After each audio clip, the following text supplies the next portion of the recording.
Bonjour et bienvenue pour ce nouveau page à page consacré à l'omnibus Wolverine par Jason Aaron volume 1, une couverture de David Finch et le début du run historique de Jason Aaron en 2007 avant d'être la superstar qu'il est devenu sur Wolverine avec des premiers passages notables et remarqués qui montraient l'étendue de son jeune talent et qui font de lui ensuite le scénariste régulier de la série.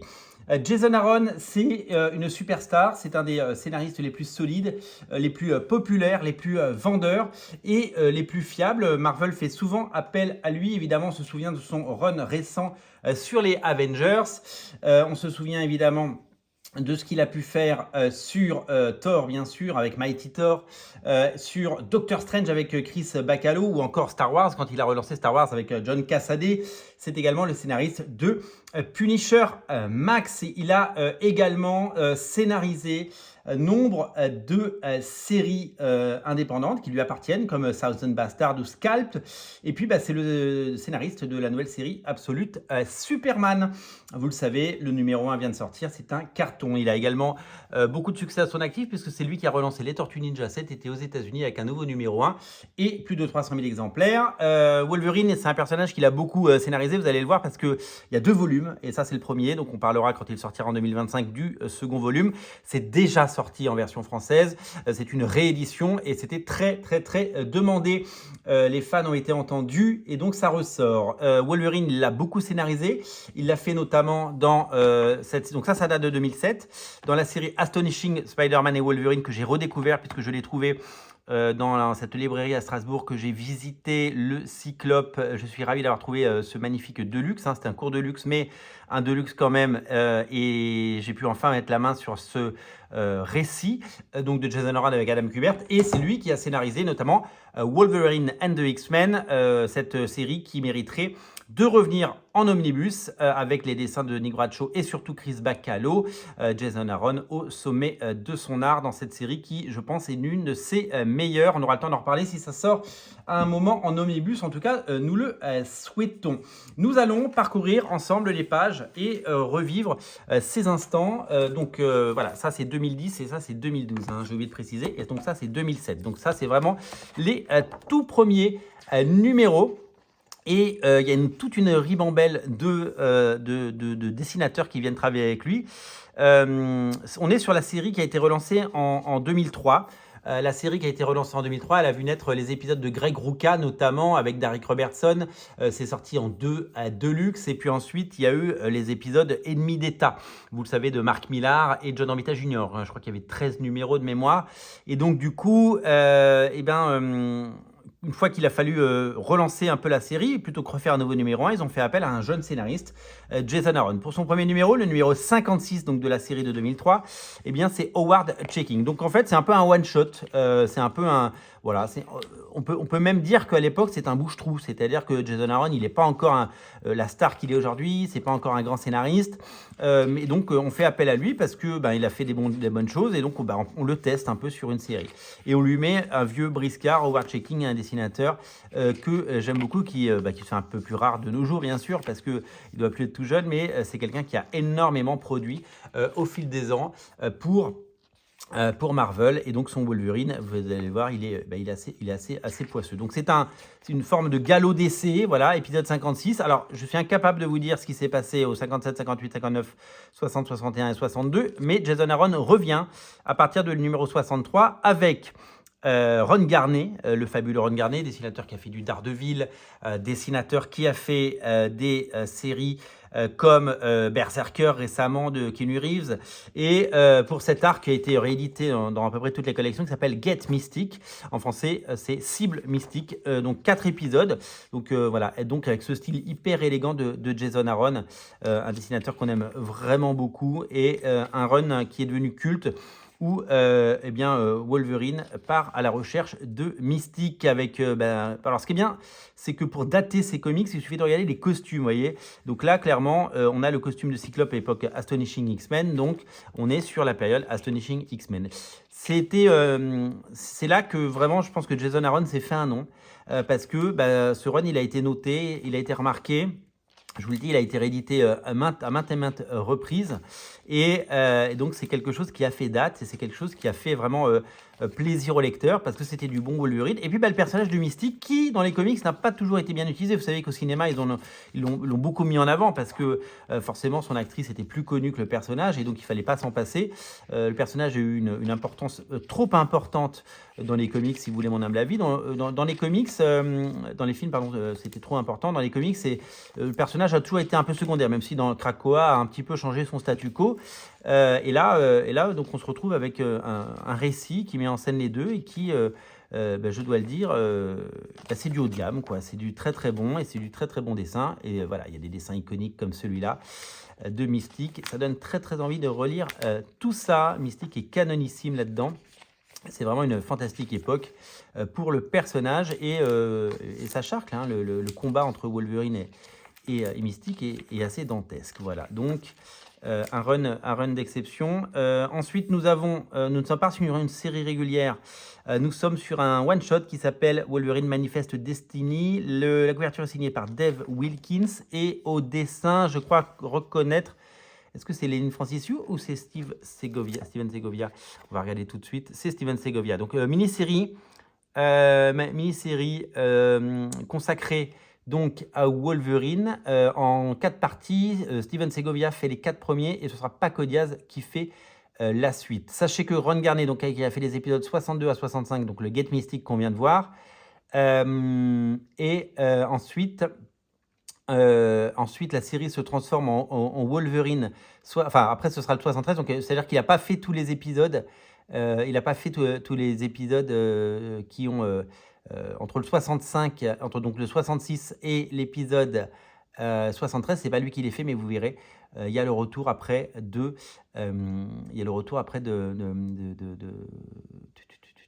Ron Garney, mais ça on le verra plus tard. Donc ça c'est Steven Segovia qui dessine donc cette mini-série Manifest Destiny. Je crois que je n'ai jamais lu cette mini-série Manifest Destiny. Le dessin de Steven Segovia ressemble un petit peu à celui de Lenin Franciszek, c'est pour ça que j'ai hésité tout à l'heure, dans le sens où je pense qu'il s'est très largement inspiré de son style. Depuis, il a bien évolué.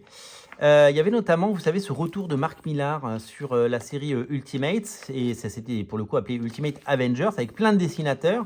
Lenin Franciszek avait fait un arc, Carlos Pacheco avait fait un arc, et Lenin Franciszek était annoncé sur le dernier arc, c'était les Ultimates contre les New Avengers. Ou les Ultimate Avengers. Ultimate Avengers versus Ultimate. Et ça devait être Lenin Franciszek, et finalement c'était Segovia qui avait dessiné, mais sur des crayonnés, je crois, de Lenin Franciszek. Donc en fait, ils ont vraiment même bossé ensemble. Bon, depuis, ils ont chacun leur carrière. Et Steven Segovia, c'est un dessinateur qui dessine depuis presque 4 ans maintenant la série Scorch, aux États-Unis, donc la 4e série Spawn, hein, la série qui met en scène l'équipe de Spawn. Cette équipe de Spawn avec Medieval Spawn, avec Gunslinger Spawn, avec Spawn, King Spawn, avec She-Spawn, avec tous les personnages. Donc voilà, on reconnaît ça pourrait être du Lenin Franciszek, hein, mais voilà, c'est du Steven Segovia. Et donc voilà, l'histoire se termine. Donc je vous disais tout à l'heure, je me suis un peu emmêlé les pinceaux, excusez-moi. Donc là, donc tout ça c'est Ron Garney, tout ça c'est Jason Aaron qui scénarise. Mais il n'avait pas à l'époque fait tous les épisodes de la série régulière. Il a fait les épisodes jusqu'au numéro 65, donc avec l'arc Get Mystic. Et après, il revient pour l'épisode 73. Alors là, c'est génial parce que pour l'épisode 73, c'est un retour providentiel. C'est peut-être le meilleur dessinateur de Wolverine de l'histoire. C'est Adam Kubert qui revient pour 2 épisodes. Un premier épisode qui est génial, qui raconte les semaines de Wolverine. Et en fait, il y a très peu de dialogue, mais c'est super drôle parce qu'on voit qu'il a des grosses semaines parce qu'il est un coup avec les Avengers, un coup avec les X-Men, un coup avec Spider-Man, un coup avec Uncanny X-Force, donc il n'a pas le même costume. Et donc ça lui montre ces semaines où même le samedi soir, il va se dévergonder et se promener dans les quartiers chauds de Madripour son dimanche et toutes ces journées. Et donc ça recommence où on le voit combattre et on le voit faire une partie de poker avec d'autres héros, combattre Red Hulk, boire des coups. Le samedi, à chaque fois, le samedi, il boit des coups. C'est super drôle cet épisode, il est génial. Alors, Adam Kubert, c'est un dessinateur génial qui a débuté sur Wolverine dans les années 90, qui est revenu régulièrement sur Wolverine, d'abord pour des mini-séries comme celle-là, Mais aussi récemment, dans l'ère Krakoa, c'est lui qui avait relancé la série. Et là, il vient de faire le Wolverine Deadpool. Non, c'était Spider-Man Deadpool. Enfin bon, Wolverine Deadpool. Enfin oui, c'est ça, Wolverine Deadpool qui vient de faire, qui sortira en décembre en France en 100%. Donc c'est un dessinateur que j'adore. Il a un style génial et il a toujours dessiné Wolverine et donc de la plus belle des façons. Donc voilà, cet épisode il est assez génial parce que on voit vraiment une semaine, un mois comme ça de Wolverine, c'est génial. Et puis après, il y a l'épisode 74 qui met en scène Wolverine. Regardez ce style. Non, mais vraiment, Adam Kubert, c'est le haut du panier, quoi. C'est vraiment magnifique ce qu'il fait. Et ça date de 2008-2009. Et un an plus tard, il fera ça. Il fera avec le même scénariste. Donc, les mêmes auteurs, Jason Aaron et Adam Kubert, feront Astonishing. Donc, on pourrait dire que le prequel de ça, c'est un peu cet épisode-là, si vous voulez. Et donc là, c'est pareil, regardez les attitudes, regardez comment c'est chouette, regardez comment c'est intéressant et joli. C'est vraiment hyper bien mis en scène. Wolverine est musclé et trapu. Alors en fait, il n'y a que quelques pages à chaque fois, parce que je crois que ces épisodes étaient... parce que je ne vois pas 24 pages là. Hein. Il y a 1, 2, 3, 4, 5, 6, 7, 8, 9... 10, 11. Ouais, il y a que 11 pages. C'était des demi-épisodes. Mais qu'importe, c'était vraiment génial. Et puis, en 2009, on lui confie les rênes de la série Wolverine. Alors, à cette époque-là, Wolverine, il y a un peu trop de comics. Il y a un petit peu trop de... Le personnage a été un peu essoré dans tous les sens.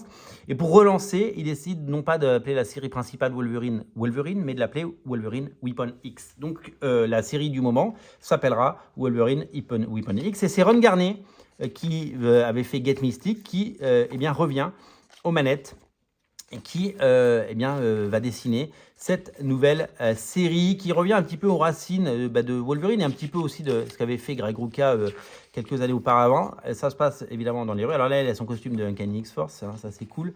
Mais voilà, donc on y découvre évidemment ces histoires d'un Wolverine assez loin des X-Men et qui vont aussi chercher dans ce qu'avaient fait Chris Claremont et John Buscema. Regardez-moi ces plans. Non, Ron Garnet, c'est vraiment super chouette. Alors Ron Garnet ne sera pas seul sur cette série, puisqu'il sera aidé par d'autres dessinateurs, notamment, nous le verrons tout à l'heure, Yannick Paquette.